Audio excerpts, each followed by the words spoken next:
Welcome to Forever Exiled, the Path of Exile podcast. I'm Justin, aka Tagz.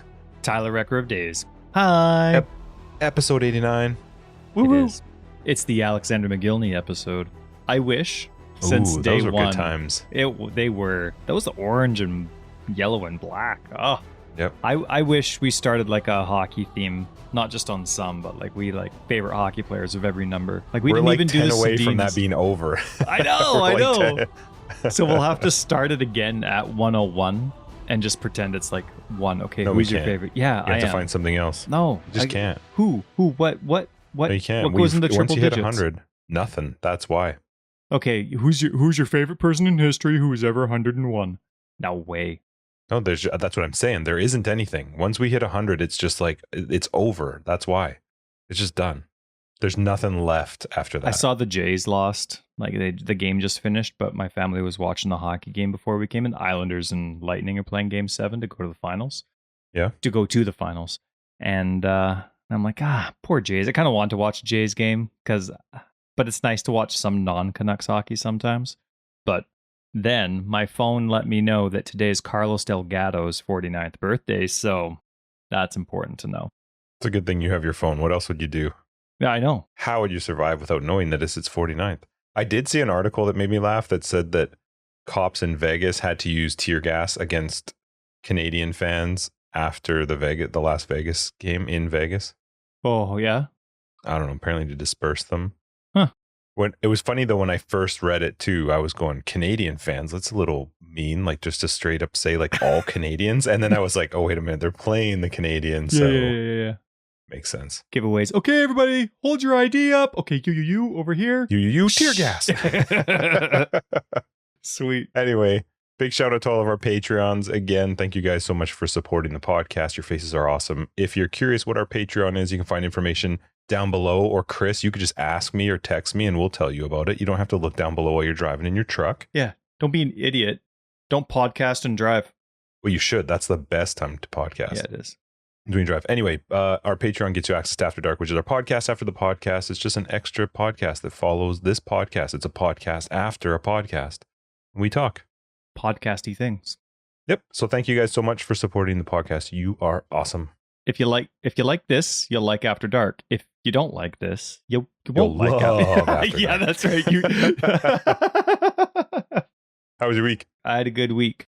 I'm sorry I'm a little late to start recording tonight, but I was on the phone with the air conditioning folks. Uh-oh. Yeah. My Ecobee gave me a little warning, and it's not the first time we've had this warning over the last little bit, but I thought that, I don't know, sometimes things just happen and they fix themselves, but it's happened a little too often lately, and not good timing because it looks like it looks like my air conditioner.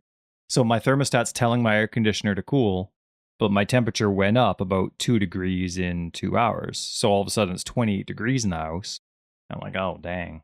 And so called them up. It's going to be a week and a half until they can come. But they're probably swamped. Well, probably, even just with new installations. But Yep. They had I was looking at all the other companies in our city, and and this is going to sound really lame, but their Google reviews kick the crap out of everybody. Out of over 200 reviews compared to everyone else who has 20 or 25, they're all 5 stars. I think there was I one wonder if you 4-star. have the same guy then, the same company that we used. Because I had gotten... Wink, wink, We'll nudge, talk about it nudge afterwards. about later, yeah. But I got referred to 2 different companies by plumber friends. And when I looked them up, I was like, man, these guys have just garbage reviews. Like, I don't want to use somebody that people complain about afterwards.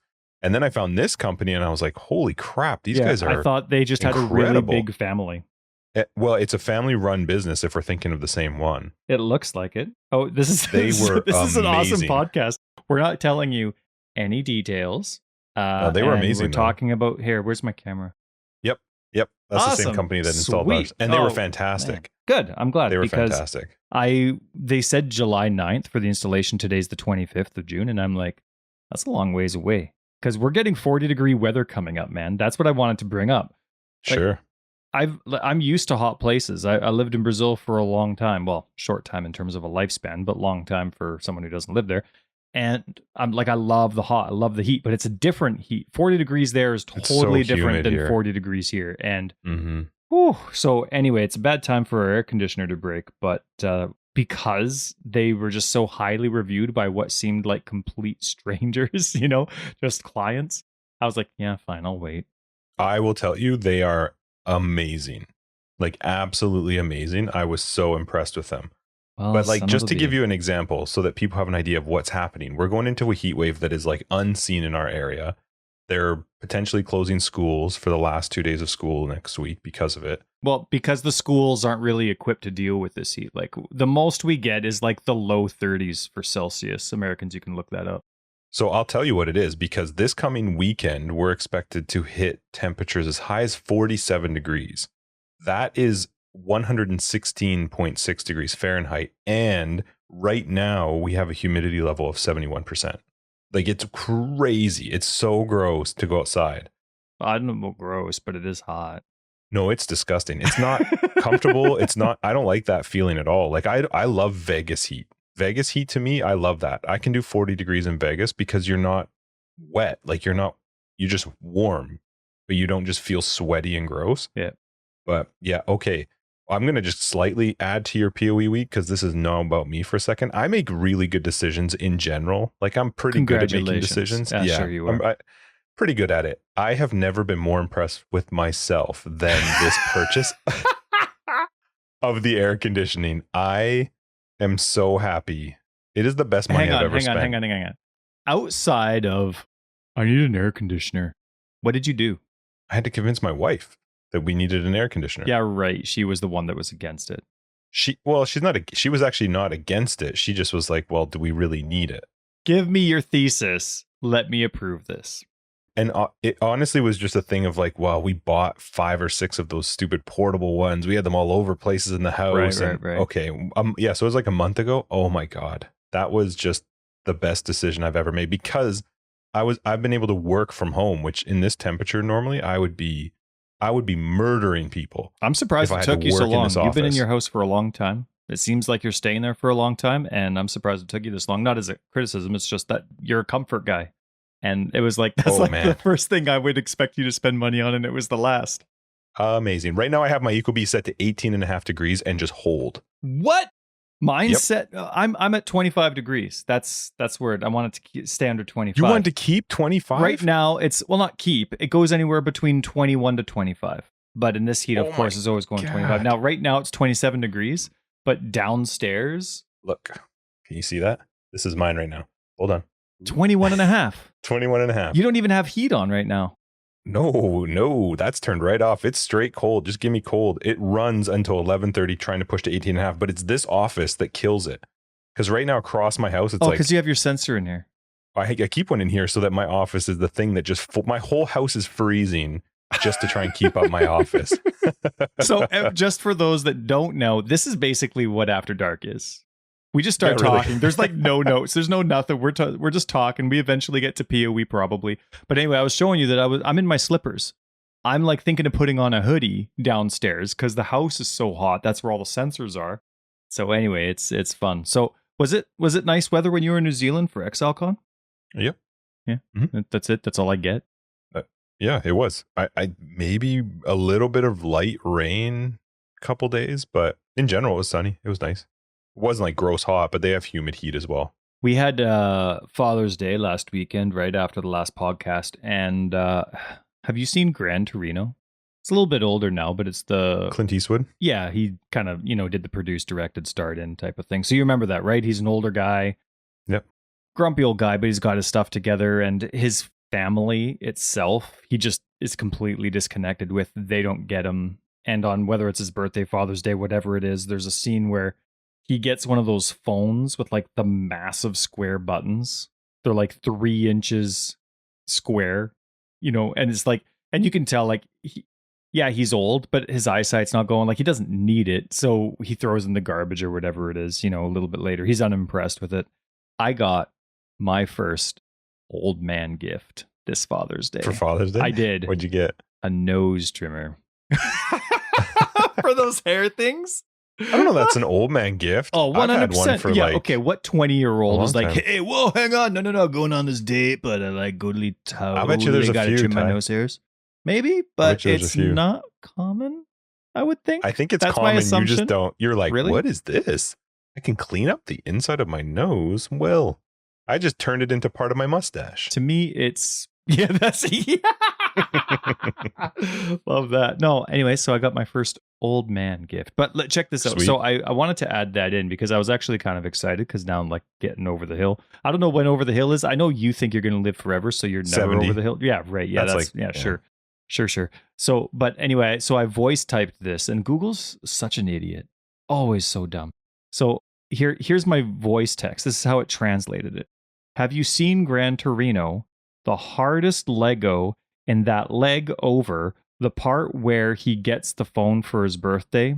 I finally got my first old person gift. That's what I had to translate to tell you this story. I typed This is that why I on type Sunday. it all. I can't do the whole dictation stuff. It gets me angry. Anyway, how was your week? That was my week. How was your week? My week was good. Really busy. I have. I only have one more day left of 2 shots in a day. So I've been doing 1 shot every morning. Yeah. Fountain of Youth. Yep. Monday will be my last day of the testosterone shot, and then I go in Tuesday for some blood work. So we'll get everything measured to make sure it's good. I have had. It was funny. I keep thinking every Friday, man, if we recorded Friday mornings, I am a ball of energy. Like my mornings are fantastic. I have so much energy now. I have great sleeps. I'm waking up really good. I'm feeling good. Do you think we could? Like school's finishing No, on probably Tuesday. not at all. Oh yeah, going into summer's the worst. I don't know about when school goes back in. Not really, because it's usually hit or miss. Because there is a lot going on. It's just I feel fantastic. Now I went to Home Depot this morning because I needed to get a client a gift. So I got You're there. really at nice when you do that, 9:30. by the way, and thanks for ours. I try. Like I said, I make good decisions. We've had, just going back. Okay, we beat that one down. We beat that down. You're fine. I got to Home Depot at about 9:30 in the morning.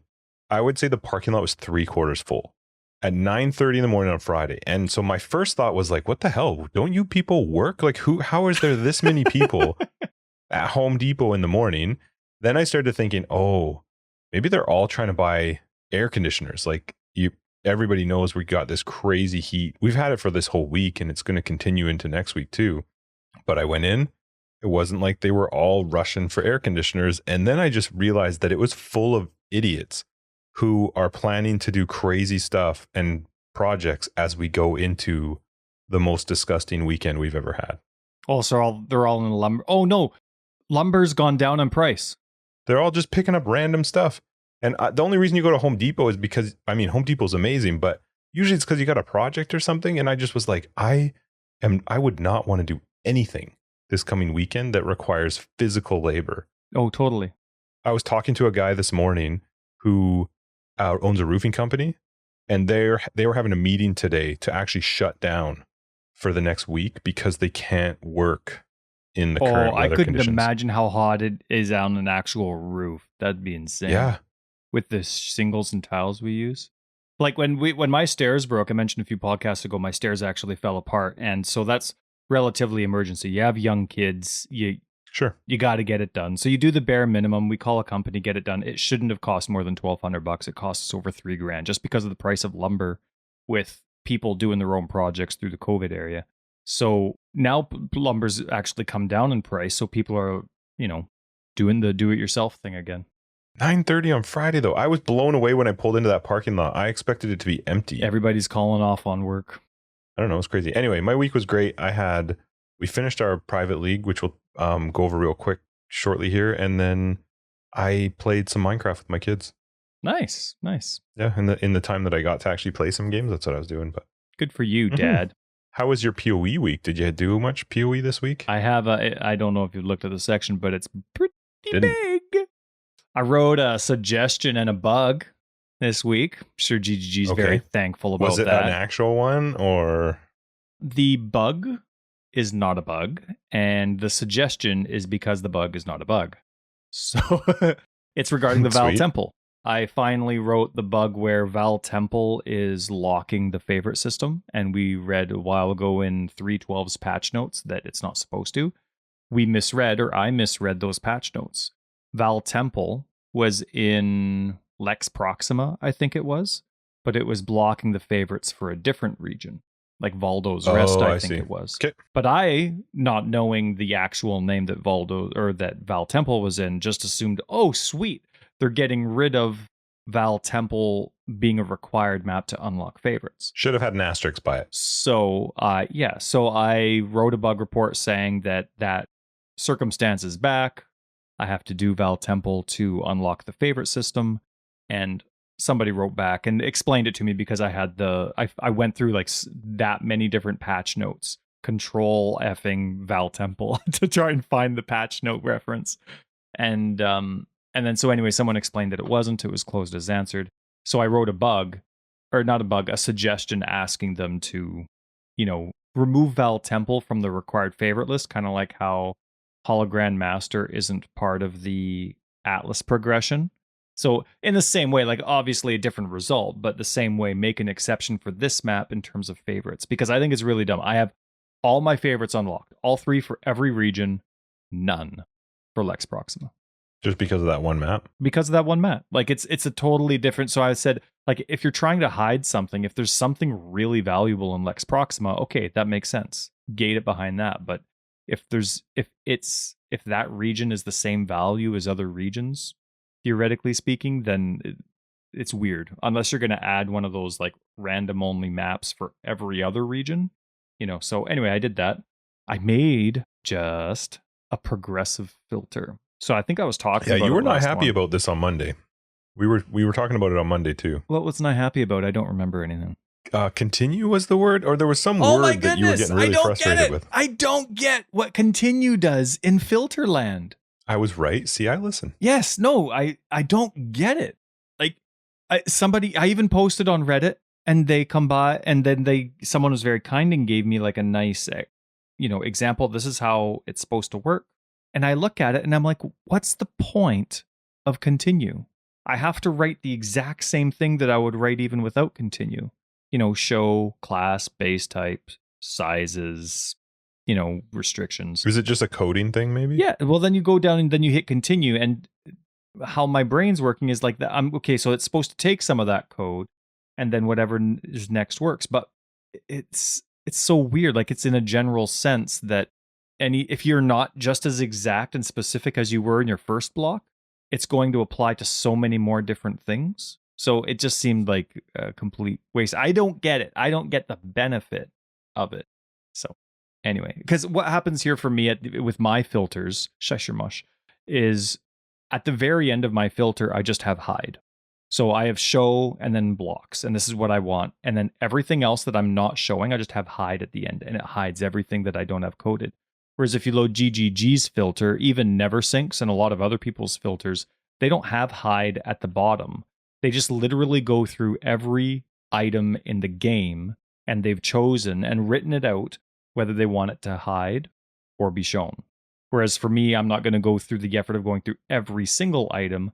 This is what I want shown and when, hide the rest. So continue doesn't work for me because there's a whole bunch of items that aren't getting touched and will therefore take advantage of that continue anyway. So I had a long learning process regarding that because I thought it would save me a ton of time, but because of how I do it, it didn't.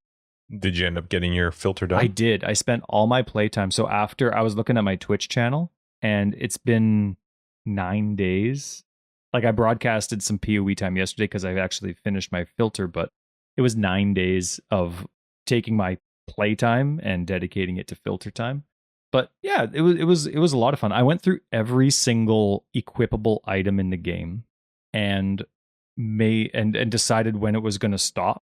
So normally with my filters, because I have 4 different filters for strictness, right? Kind of like NeverSync, right? He has different strictness. You just load a different filter if you want things to be more strict.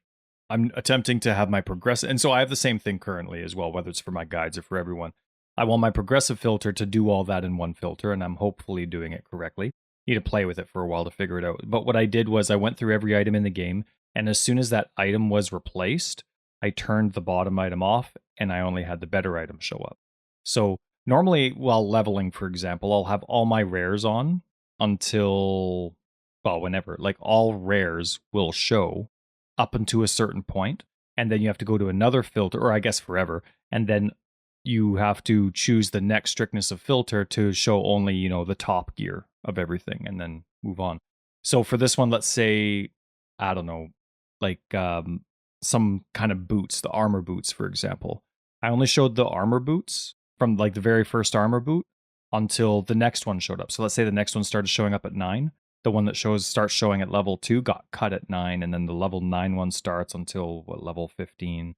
And so I went through, but like there's 1,000 different chest pieces, and with weapons, like there's so many weapons because of all the different implicits. But then some people want damage over attack speed. Some people want attack speed over damage. Some people want the balance. Some people want the implicit. Some people want crit chance. So there's a lot of bests or tops when it comes to weapons. But once you got down to the more like armor style gloves and helmets, it was a lot easier to narrow down. But there were a lot of weapons. So it was really interesting though, because I saw, having gone through every single equipable item in the game from the wiki, I really friggin' hope the wiki's right.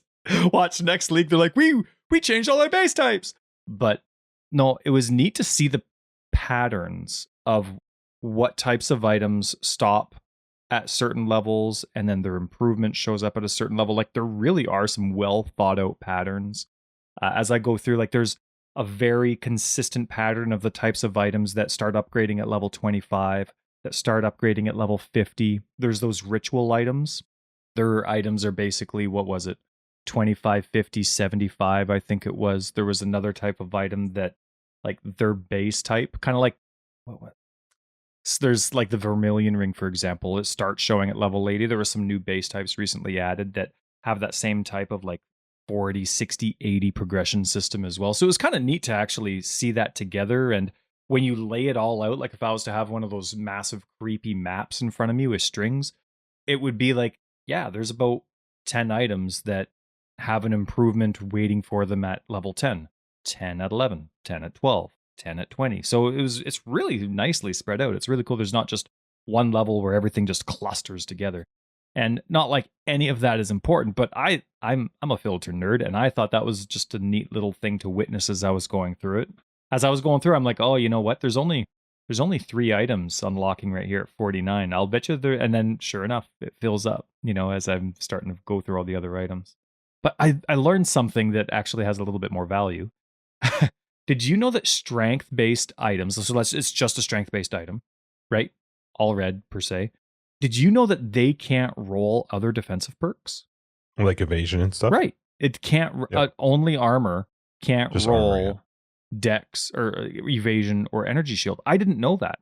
I thought it took from the same pool because it was a chest. Outside of maybe the influenced pools that are different, I thought it was the same. And so, but it's the same for the mixed ones. Like dex ES base can't roll armor. Mm-hmm. In retrospect, I'm like, yeah, I guess I've never. But I mean, you're hitting 500 alterations to get the roll you want, so you're glazing through a ton. But I never realized that. I was thinking of taking my filter to the next extreme and having certain themes show up. Like, okay, once this base type has its tier 1 life mod available, have it look a certain way. Once they have the tier 1 resists available, show a certain way. Once all mods are available, which is mostly 86, but some are 84s, some are 85s. So have it different and have a different way, but I couldn't come up with a color theme for it properly.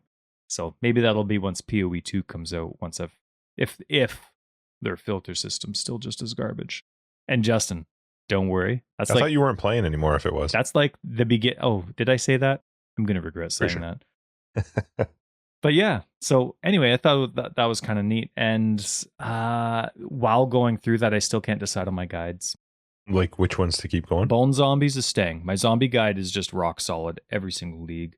Righteous Fire's going from Elementalist to Chieftain again. Chieftain, yeah. But I decided that I want to get rid of Elemental Equilibrium. And okay, because the Chieftain has really awesome leech nodes in its ascendancy, you get 2% if you're doing totems, or you can do 1% farther down if you're doing the hitting yourself. And it already has a lot of really fast recovery within the ascendancy already. Without items, where would the leech come from? The leech would just come from me hitting. So I'm trying to decide. Like right now, I'm using Incinerate. Put what's it called? Concentrated effect with Incinerate. and it's about the same AoE size as my Righteous Fire. And I like that because I'm doing Righteous Fire damage. You don't need a lot of dot damage to clear maps, right? It's just for the harder enemies anyway. So then I'm going to be standing still, leeching, and I can stand still a really good amount of time. And I'm still encouraging myself to be within my Righteous Fire AoE if my skill is within that AoE of Righteous Fire. So I'm there, but Incinerate, especially because I'm focusing on dot damage, not fire damage, my Incinerate isn't overly strong. It's good, but it's not great. So I'm going through like, well, do I want to do totems with Flame Blast? That's very circumstantial leech because, it's not constant like it would be with a channeling skill. Do I want to do something like Fireball or the Fire Brand, whatever that is? So going through, I'm not sure what my secondary or my like heavier hitting damage is going to be, but doing that. And then I still can't decide on my third guide, whether it's going to be, I can't decide. So I might just go with 2. You've got a couple weeks. Yeah, it's not a lot, but at least I'm done my filter, I think. So I want to like get a lot of playtime in before the new league and test it out.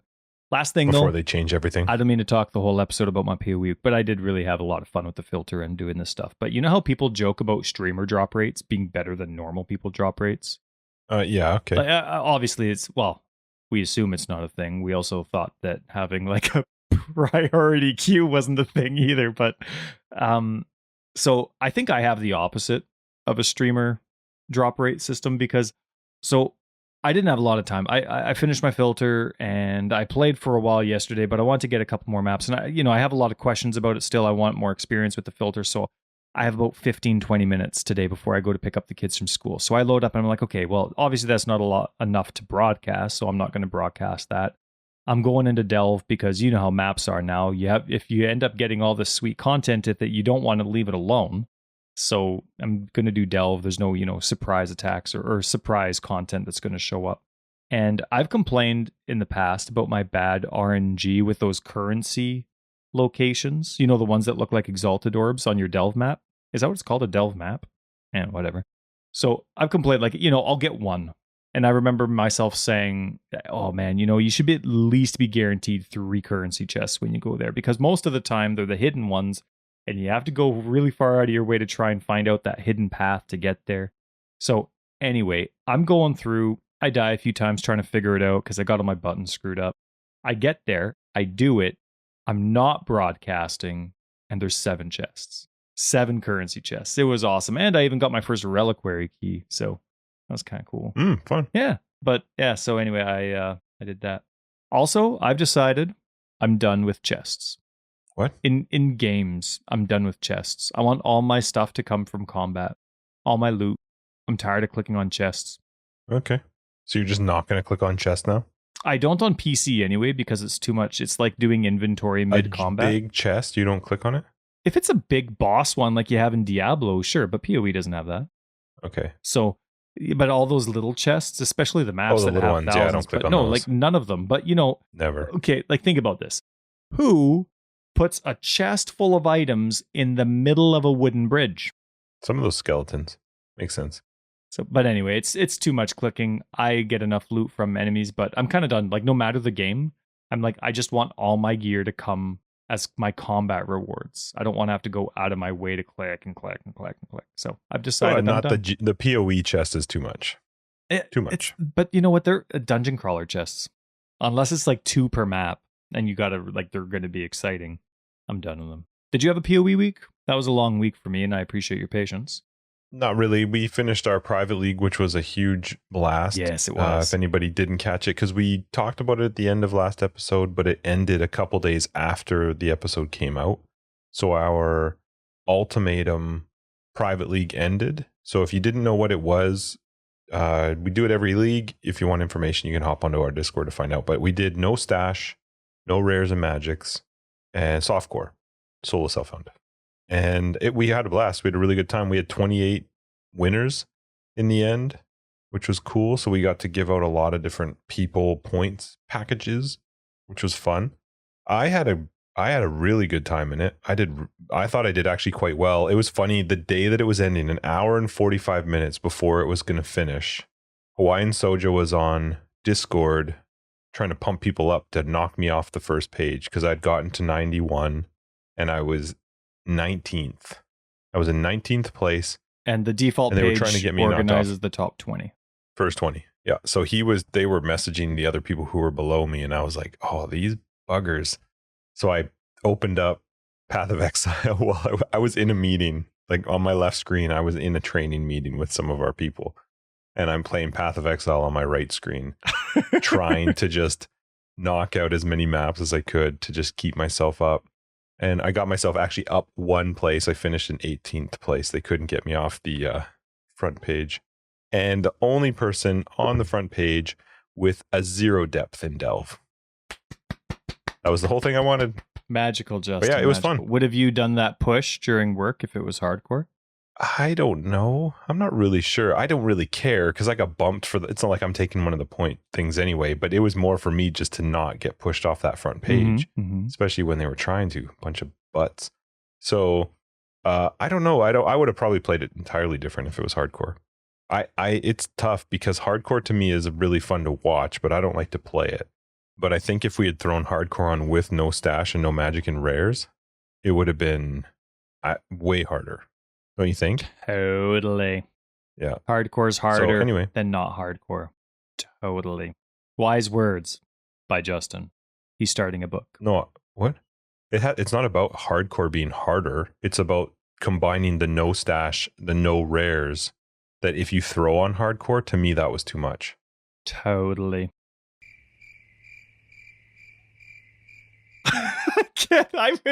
Who is it? Which one of our friends can keep a straight face for so long? Who is it? I can't do it. It's me. We always have, this happens to us all the time. You and Chris can keep straight faces until the end of time. Like, remember, I prefer not to smile. No, you're very good at not smiling. This week in PoE was pretty puny. Yeah. Yeah. Well, I want to talk about it. Did they push something this week too? With regards to their announcement? They were going to announce on Thursday. Today's Friday for us. I thought they were going to announce on Thursday. That's the impression that I got from the first announcement, right. And it didn't happen. So I was it would have been fun to talk about it because we are a month away. So now they're going to be doing all their announcements. So let's just for fun, just say them pushing it. Does that concern you, or does that give you do you go, okay, that's a good thing? Well, I misread everything. So I have no idea if it got pushed. But if it did, any time an announcement gets pushed, with this company, it would just make me I'd be more wary because they have a long history of rocky starts. So if you're not, I wouldn't know if they were postponing an announcement. I would assume it's because they're not sure the date is going to work. Because if you're sure on the date and you're just not sure if you're going to add a feature or not, the date's still going to stay the same and you can make whatever announcement you want. So it would be because whatever it is that they're working on is required for the date. It might not work. So to me, because they have a history of rocky starts, it would, I wouldn't really be worried about it, but it would kind of set the precedent in my heart of being like, yeah, well, I'm not going to book time off for the league start. But I probably completely misread the tweet. How about you? Do you care if those announcements are delayed? I don't know if they said anything about a tweet previously. The only thing I know is that they said that they were going to be announcing things on. So they said at the end of next week on July 1st, we're going to post a short teaser of our upcoming expansion. People were talking about as if that had been postponed though, and I don't actually know that it was. Maybe it wasn't. Maybe that was the only thing. Well, today's the 25th, so they still have 6 days to go. No, I know, but from what I read, again, I don't know that it's right. I thought people had said that the original plan was for that to come out sooner, but that's fine. I don't really care. I'm excited to see it. Do we know a release date yet for 3.15? They gave an estimated date a bit ago. Anyway, if it's coming out, if July 1st was always the date, then whatever. I was just kind of curious if they had actually pushed it, and if they did push it, I was kind of curious, would that make you weary, or would you go, okay, maybe they just need to be extra prepared? Well, they're good for announcements, which I absolutely love. So, and they're normally really good on their dates. So if they did postpone something, I wouldn't be worried about it, but it would make me less excited. Not less excited, I guess it would be more expecting another rocky start. But I don't know where the information was that I found, it, but the only date I'm looking through PoE's tweets right now, and I'm going back all the way to June 17th, and I only see them saying something around the lines of July 1st. So I don't know. Probably that's what I see as well. misread something as well. Anyway, excited for July 1st. We'll be able to talk about it next week. That's a Thursday. So hopefully they're on time for that. And it's supposed to have a hopefully release date, they made it sound like. So, or like an expected release date for 3.15 at the same time. Yeah, we'll be announcing our 3.15 expansion, and then announcement of the live stream at that time. So hopefully that also means an announcement of the league launch around that time. I don't know. I get excited for. I like how they do their live streams. I'm cool with it. And yeah, I do too. They did say I'm now again. I misread everything. I was pretty sure we were gonna get PoE mobile news this league, and it didn't happen. So really, it's been canceled. They're not doing it. Oh, wouldn't that be awesome? I don't want it to be there. I want it on my phone, and I want to play while I'm in bed. Did you see the patch for console? Come on. Oh, I don't care about the console. Got the 14.2b patch and all the other stuff. So I'm excited to see what the video card thingy is. But I don't really play on the last gen Xbox anymore. But I think I might load it up just to try it. You said they got the 3.14.2b. 3.14.2b was the hotfix. Well, so that's the edition that's on console now. So they have everything from 3.14.2b and before. But did you see the PC one? Right. Only what you wrote. I didn't see it prior. It's really small. Click on it. There's one I'm reading patch. Here, I'll read it. I'll read it for everybody. Fixed an exploit where the game's cached files could be modified to fully reveal the minimap. While we're not forcing a restart for this apply to fix, or for this to apply this fix, users that are abusing this exploit may be banned. How do you exploit the minimap? If you know the minimap and can see it, that's a huge exploit. But for how? What are you gaining by it? You're just gaining your ability to move through the map much faster, especially if you're talking in like cells types or ones where it's going to get you to the exit faster. Sure, like maybe in the labyrinth. But how would GGG know that you're taking advantage of it? Well, in this particular one, you were modifying the game's cached files. Oh, is it modifying the game's cached files? Yeah. Fixed an exploit where the game's cached files could be modified. Okay, because I was getting worried. I was going to go on that train where it's like, if my map was fully revealed, I probably wouldn't even notice. No. You were doing something in the back end in order to make this work. Interesting.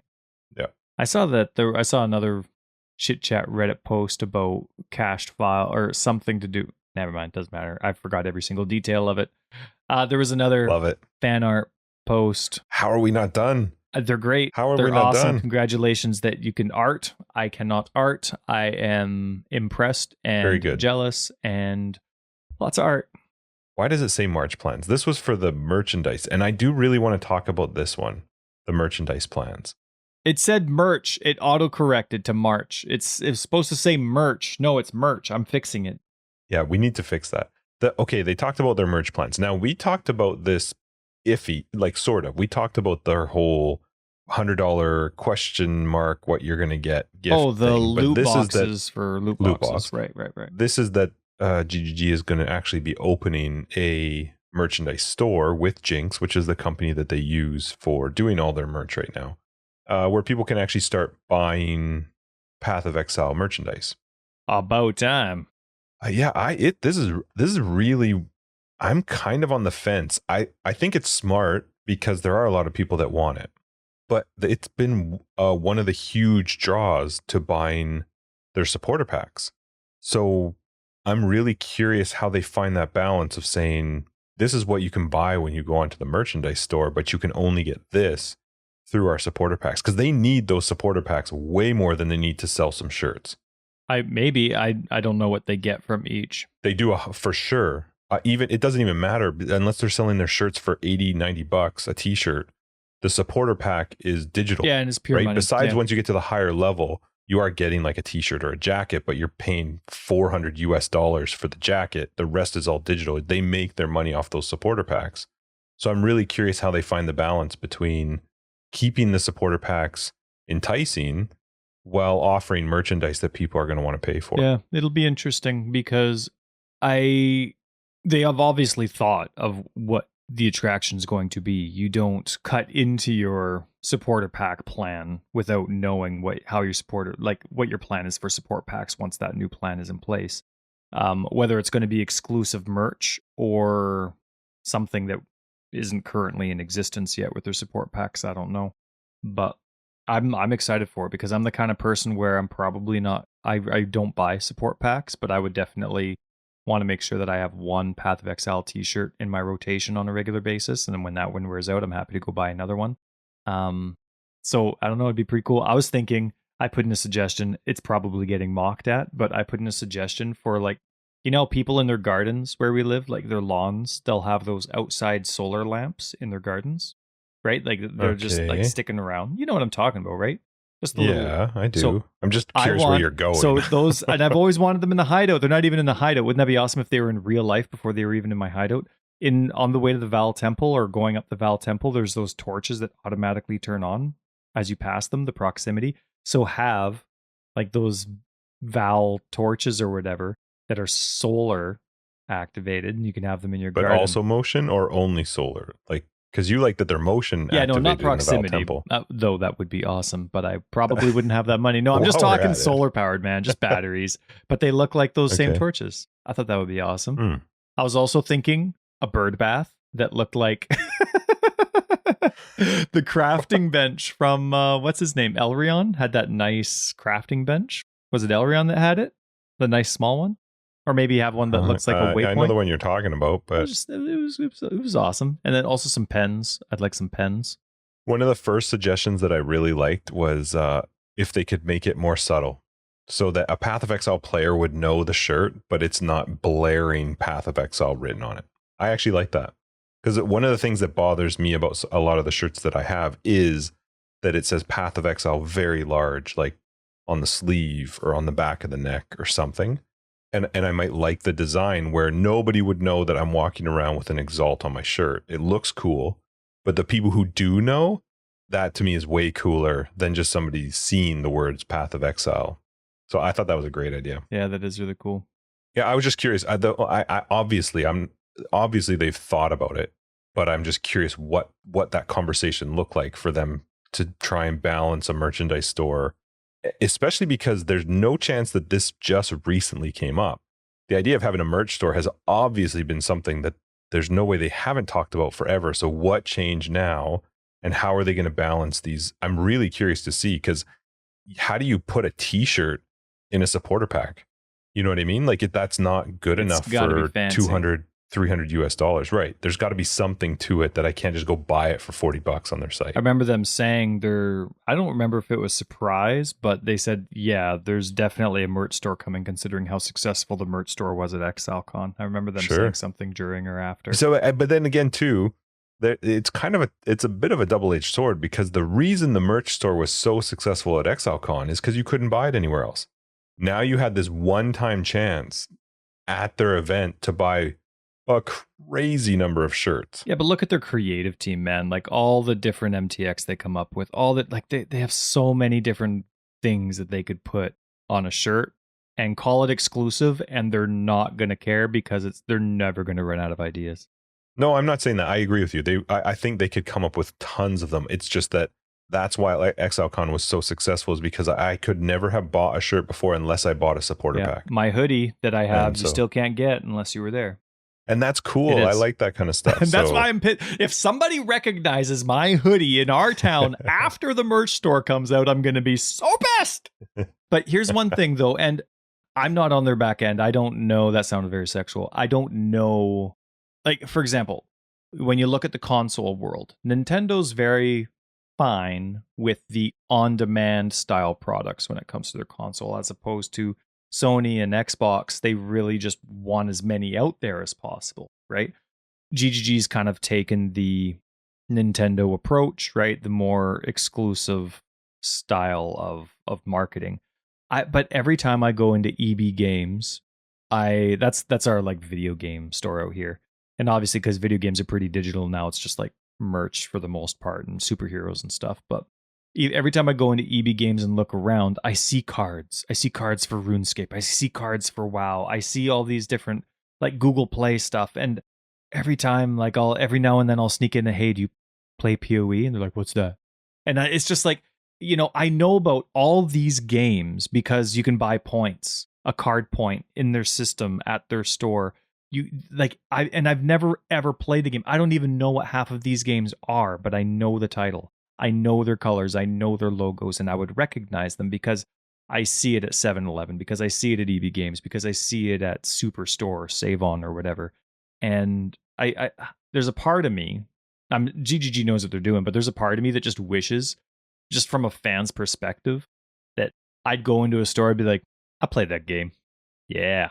You know what? I'm just going to buy this $5 point thingy for PoE just because I'm here. I don't know.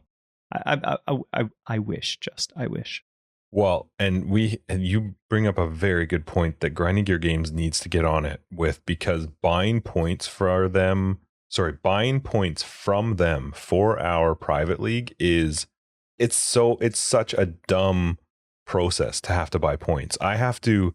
So in this particular case, I don't even remember how many, 2,400 points or whatever, however many we had to buy. I had to buy one of the supporter packs, the Harvest supporter packs, plus a 200 pack, plus a 100 pack. Don't touch anything. Email them to let them know that I now have the points packages purchased on my account, for them to then remove those and assign the points in the amounts I want. Why, it's crazy to me that they just don't have a thing that says, hey, move this slider or whatever. Yeah, gift it. Here you go. I email them and say, hey, I want to buy $280 worth of points, and I would like this many 20s, this many 10s, this many 5s. It's crazy to me that they can't just send me some link that lets me just go pay them $280. It baffles me every single time. It stresses me out every league we do, because I have to go, please don't mess this up. Please don't make me pay twice. Yeah. You've had some horrible leagues where they had no idea what they were doing and they looked like a garbage company with their head in the sand. Then you've had some leagues where it was like, awesome. Wow.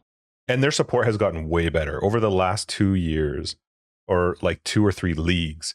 It's been way, way better, but it is still very weird and convoluted. So sell points easier. Not to mention, how does a parent buy gift cards for their kid if they like PoE? They're like, could you please go make an account first? And yeah, I know, right? Log into our game and then go ahead and purchase some stuff. Let us know in an email, and then we're going to take that away and we'll send you a code. I know a parent would be like, I'm sorry, could you just email me the code and I'll just give you the money? No. You got to go and buy a package in our game, and then we'll take it out. And from a marketing standpoint, now what do you have to do for me? If you were to buy me points, you would have to buy an Xbox points card or a Steam points card. None of that says Path of Exile on it. None of that is marketing. Like marketing in terms of like getting your name out there and just having people know you, that's the whole realm of advertising. That's why people pay millions of dollars on Super Bowl Sunday. That's why what's it called? Disney spent billions on Marvel. You don't make all that money from a movie. You make all that money from t-shirts and dolls and stuff. So anyway. Yeah. Make it easier, GGG. Make it easier. What else was there this week? Zizarin's Gauntlet had some highlights that GGG posted, and they're not important announcements for me, but when GGG says the ritual support packs are ending soon, did it say ritual? It's not ritual. Maybe they messed it up. What league is this? We're in Ultimatum. Oh, well, maybe it's right, maybe it's wrong. I don't know. But when they say these support packs are ending soon... No, you're right. Ritual supported packs are going to permanently leave the store. Within the next few weeks, we'll be announcing our 315 expansion. At that time, we'll introduce a new set of League supporter packs, which means the Ritual supporter packs will permanently leave the store, because Ritual is still available. Like, you can always buy the previous leagues. Oh, is it always a two league overlay? I think so. Okay. Yep. Either way, I like those, not because I'm buy support packs. I just buy the individual points like stash tabs and stuff, but I get excited for the next league. So, yay, July 1st, they said. Happy, what is it? Canada Day coming up, everyone. We didn't say that at the beginning. I'm more excited to see the short teaser. Me too. On July 1st. Everybody in the world should be happy that July 1st is Canada Day. Are you even? Like, I don't. We just had a big... I don't do a July 1st then. The news has been so horrible for our history the last few weeks. I heard some people aren't even doing it and stuff. So yeah, there's a pretty crazy. Yeah, lots going on in Canada. Let's see. Might be banned. Support packs. No MTX were released this week. What's going on? What's going on? They're holding them. I also saw They can't do them now. one GGG person posted for the first time in quite a few weeks on Reddit. It was Mark_GGG. He was responding to a certain mechanical question. I wonder, like, there are a lot of mechanical questions. I wonder, like, when he's going to bed and he's scrolling through his phone, I wonder what his threshold is, what his little tick box is. Like, yeah, I'll respond to that one. Because his answers are so tricky and matter of fact, and he knows the game. Like, there's no wiggle room, and they're crazy. But, like, I've had some mechanical questions on there. I'd never expect him or anyone from GGG to answer, but I wonder what he's like. I'll answer this one. Yeah. I want to hope he's like playing games drunk, and then that's when he's responding. That's right. Oh my goodness. You know, you say that though, Ty. I actually looked a couple days ago out of curiosity. I don't remember why. I think it was because I hadn't seen too much from GGG, but like Bex has been very quiet. Her last tweet was May 25th, so that's you're like almost getting close to 2 months of not much happening. Interesting. And yeah, I've noticed they've gone. I'm totally fine with that though. I don't need to hear from them on social media in order to know what's, like, do your release in July 1st. Let us see the teaser. You don't have to keep. I don't feel like I need to get any updates from them. I hope they're okay. So hope everything's fine. So Hawaiian Soja, one of our Patreons, has a question for us, and for the patrons listening, there's certain tiers. I forget which ones, but there's tiers where you guarantee a topic submission once a month type of thing. Make sure you use them. Justin and I, we're loaded with knowledge and opinions and things, and we know you want to know what we want to know. No, wait, that didn't make sense. Anyway, Soja said, when do you remove core league mechanics, or should you? When do you, like me? I don't know if it was specific to us or if it was general. I'm assuming it's not us because we don't remove them at all. That you're getting so dad and old. Just answer. I don't know, because I've never understood how they don't always add up to me when they remove some stuff and then don't remove other stuff. If it was me making the decision, I would probably just be like, I don't like that. It's not very fun anymore. Or maybe it doesn't fit in with the direction we've been going for the last number of years, because there's some really old core content that's been around forever. Thus, was it this league or last league that they revamped a lot of that core content? Was it this league? Yeah, they revamped it, but they didn't take anything out. Yeah, it was this league, and they kind of changed to make you want to play. Well, I don't think they actually did that even in a good enough way, but the idea was go and play Delve for Delve, go and play this for that. I don't think they did a great job of that, but it was a start, and I really did like it. I don't know how you make that decision though, because I would base it myself on what do I find that's still fun and engaging, that makes sense to the game, and that is not just fluff by this point, like that we've got so many other things. I don't know. I'm not really sure. And I can't even think of certain things that are core that I could think they could just easily take out without upsetting some people. I can't think of a mechanic right now, or some sort of maybe past league mechanic that they could just scrap. I know there's certainly ones I don't like, but that's probably not the best way to do it. Well, I think it is if you're a co-creator, co-founder. You can make the decision because that's not the direction you want to go. It's hard when you got a whole team, though. It is. It is. And then, of course, you have to fill in the gaps for however that coding works in the back end. But like they really screwed it up with Harvest, right? And look at how the community... Now, granted, that gave everybody a Ferrari to drive for a while. And then they said, you know what, you can keep the Ferrari. Never mind, you can't keep the Ferrari. So when you're changing stuff that people like, you're really having...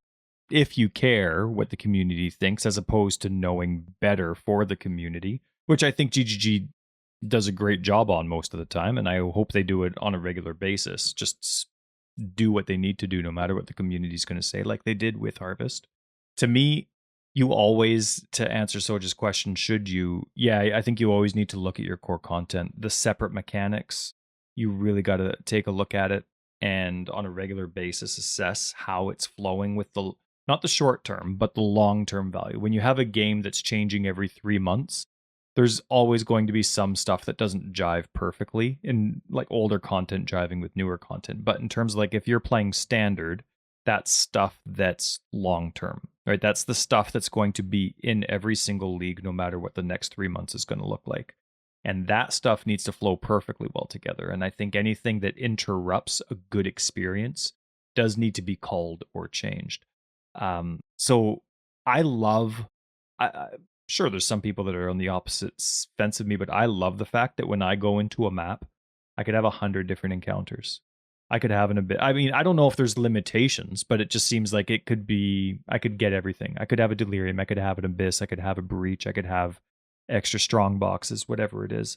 I love that. And I think anything that keeps me in the map and gives me enemies in the map is a core league mechanic that should stay.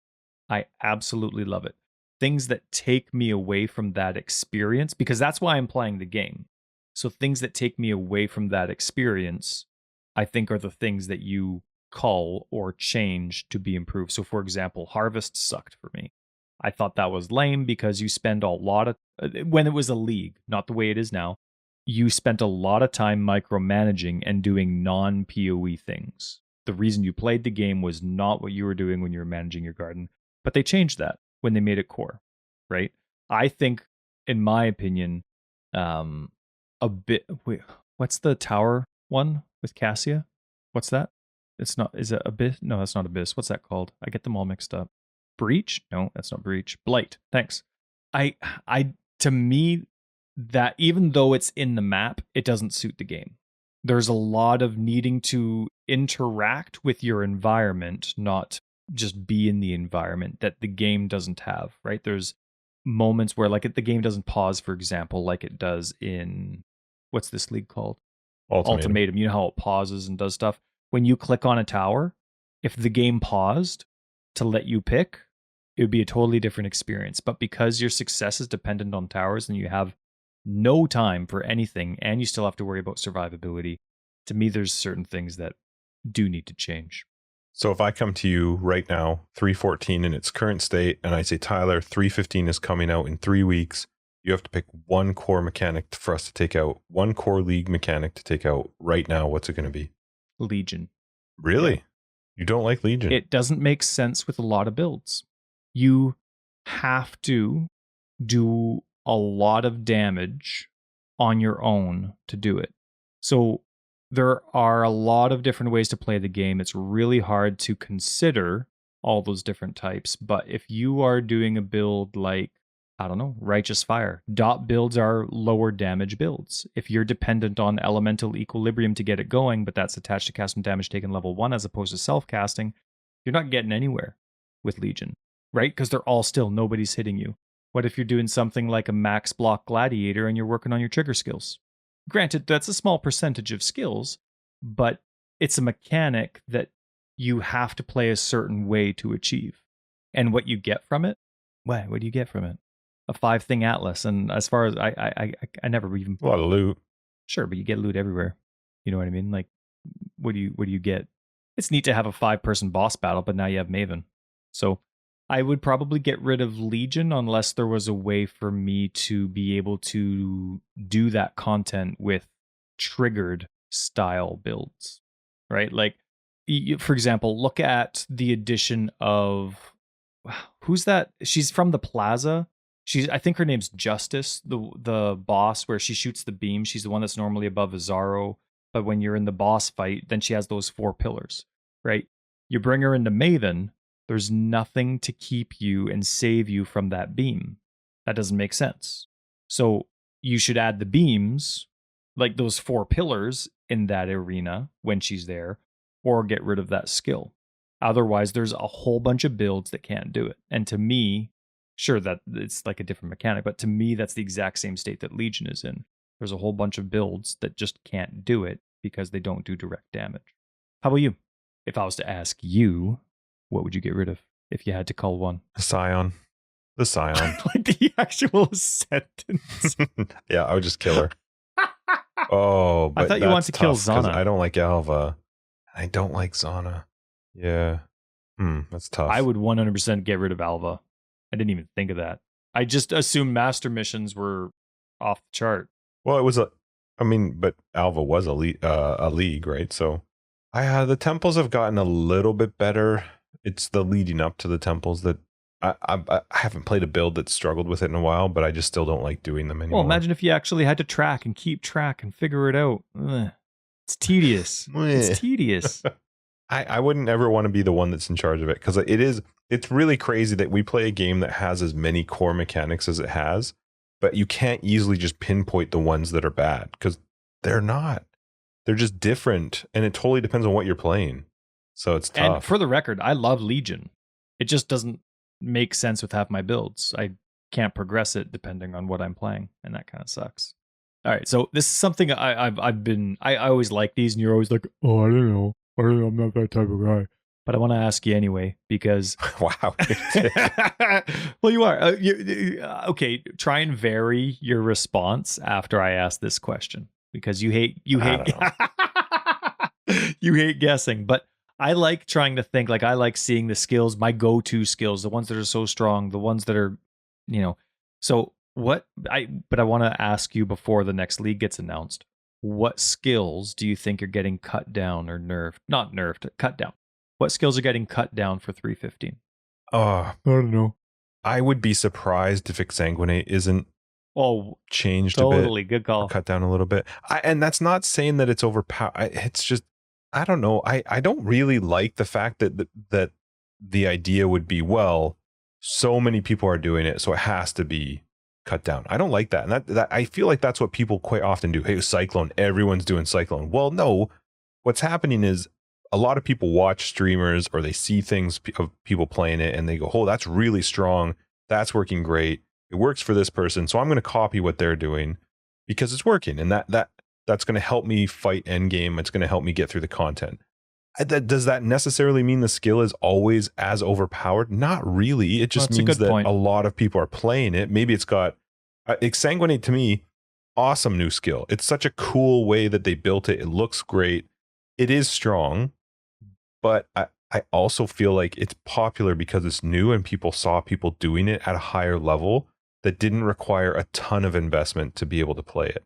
So I struggle with it a little bit, because I don't like saying, well, 20% of the player base has been using this skill, and 13 or 15% have used this, and then it drops all the way down to this. And so then all of a sudden it's like, well, those skills have to have something changed to them. I think Exsanguinate might see a bit of a drop, but I don't know other than that, because I only know what I played. I don't feel like I played anything this league that was like crazy overpowered. I did want to play Exsanguinate, but I probably will leave that till another league, even if it does get nerfed a bit. Yeah, because you're playing again before 315. Right. Yeah, exactly. So that's what I mean. I'll play them after they get changed. So I can't think of any others, because I didn't feel like I was playing anything. I don't pay very much attention to what everybody else is doing. So I kind of go a little bit off what just I hear. And it's not hard to check on PoE Ninja. You can see that there are some very popular skills that are being used by 30% of the player base between two skills. You've got Blade Blast and Blade Fall, Blade Blast. Blade Fall, Blade Blast. Blade Blast. But does that mean they need to be cut out? Again, I don't know that it does. I think if you saw a skill that was like 40% of the players were using, and not only were they using, but with very little effort, killing bosses and clearing all the content, then you go, okay, maybe there's something wrong with it. But I really, really do think that when you have a game, and it's every single game, because Twitch is a thing and streamers are a thing, where a streamer is taking a build, has so much time into the game, can put together a build that is relatively easy to follow, doesn't require a crazy amount of currency, you should never be surprised that a lot of people pick that skill up, because they've seen it in action, they've seen it can do the content, and they want to play the content. And I don't think that's a bad thing. And I think I really don't. I think Hope GGG does a great job with it. I mean, imagine being that person that has to decide between, is this overpowered or is this just popular? Like, to know those numbers, for example, it's a little bit easier when you're comparing area of effect damage versus strike damage, because of course strike is hitting whoever your weapon reaches as opposed to an area of effect. So for Blade Fall, Blade Blast, for example, to me that's a constantly overlapping AoE that, sure, every single AoE needs to do a lot less damage than a single target attack. That just makes sense to me.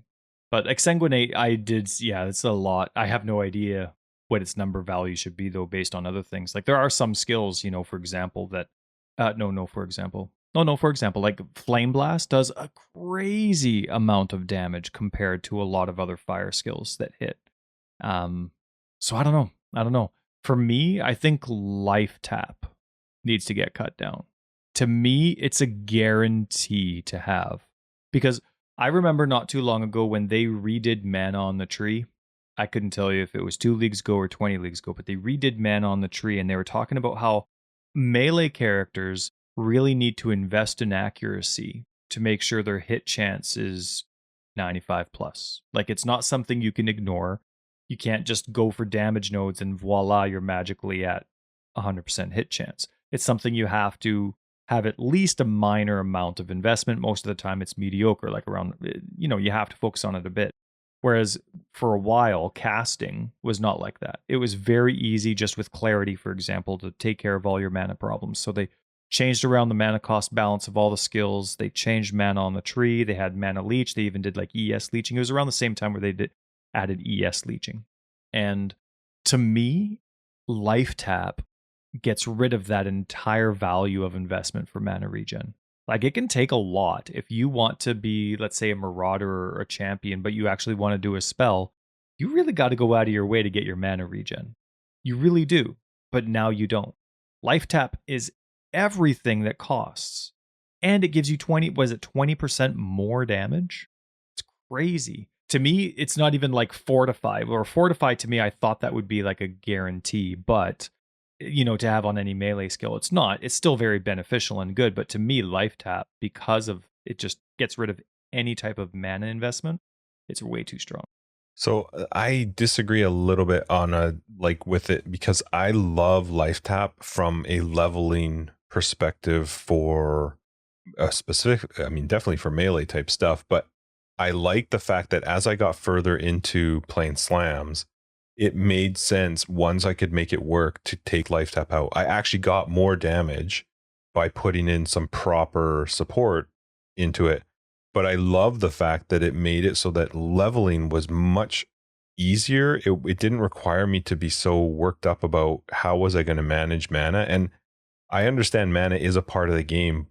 It's just kind of a toss-up between a person who's playing spells. Mana management is much, much, much easier than somebody who's playing melee, especially if you're playing something that's going to be expensive on the mana side.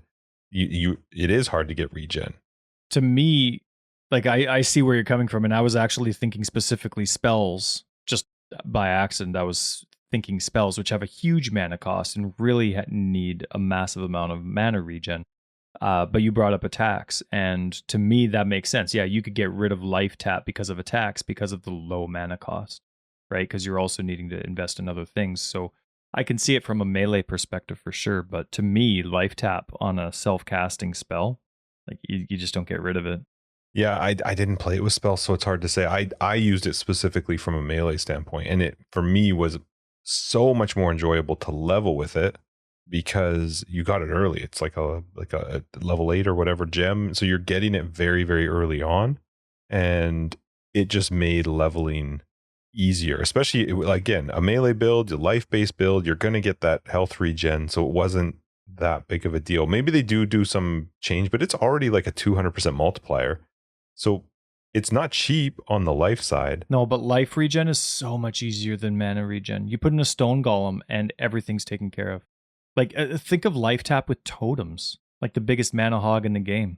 Done. Just like that. Taken care of. Yeah, I like the fact, though, that you are sacrificing a slot for it. There isn't a very big downside to Life Tap, which is maybe that needs to be adjusted a little bit. I just don't know by how much, because you could kill Life Tap if you made it too expensive on the multiplier side, or if you made it, what you could do probably with Life Tap is decrease the more multiplier, so that you were really going to be giving up damage for that the slot. mana. Yeah, for it, but that's the same with Fortify, though, too. Like, you're getting, you get 30% more damage with Fortify, as opposed to most of the melees are 49%.